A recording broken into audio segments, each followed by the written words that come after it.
In this video, I'll show you how we can add support for markdown format to the Sphinx documentation system. So let's do pip list, and these are the packages that we have.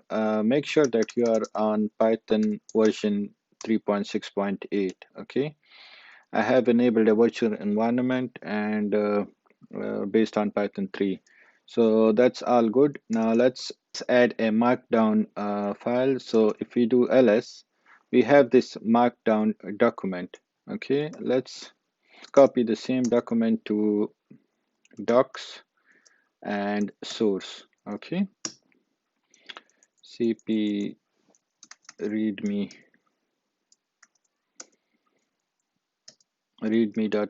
to docs/source.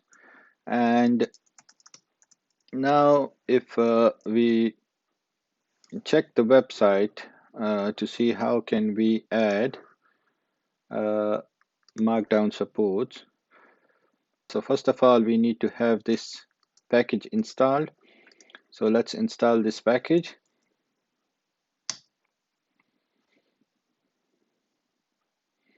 Okay, it's installed. It's common mark 0.9.1. Now the next thing is that we need to add this extension into our conf.py with other extensions. So let's go there. ls cd docs. The extension, the conf.py is in source folder, so cd source, and here we can open conf.py with Visual Studio Code. Okay, now we can go to the bottom and we can see the extension section. So let's add the extension, recommon mark, and a comma. Okay, and now finally we have to add this source underscore suffix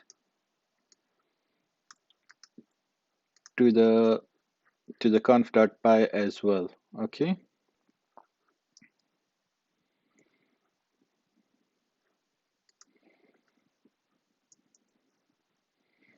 so edit to support markdown. So it means that it should work. It should be able to read the restructured text format, the .txt having markdown, and the .md files having markdown. Okay, looks good.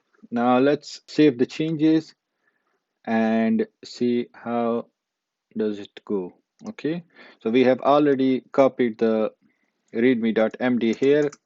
Let's add this readme.md into the index.rst file. So I will open code and index.rst file, and let's add the readme here. Okay, and I save the changes. Let me also show you the readme document. So it has a Sphinx doc with the heading. This at least one heading in both the markdown and the RST file is important. Okay, so if we see, let's say, the intro.rst,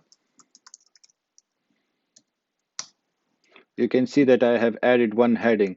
So if there is no heading or no title, then the Sphinx documentation system will complain to add that document. Okay, so now let's build the document.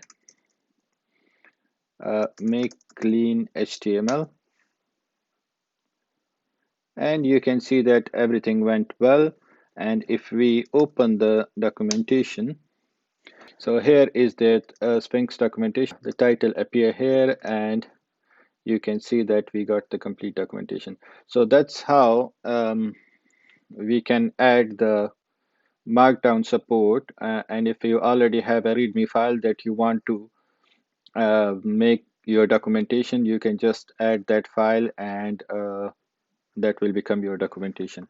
Thank you for watching, and please like the video and subscribe to my channel for more videos. Thank you. Bye.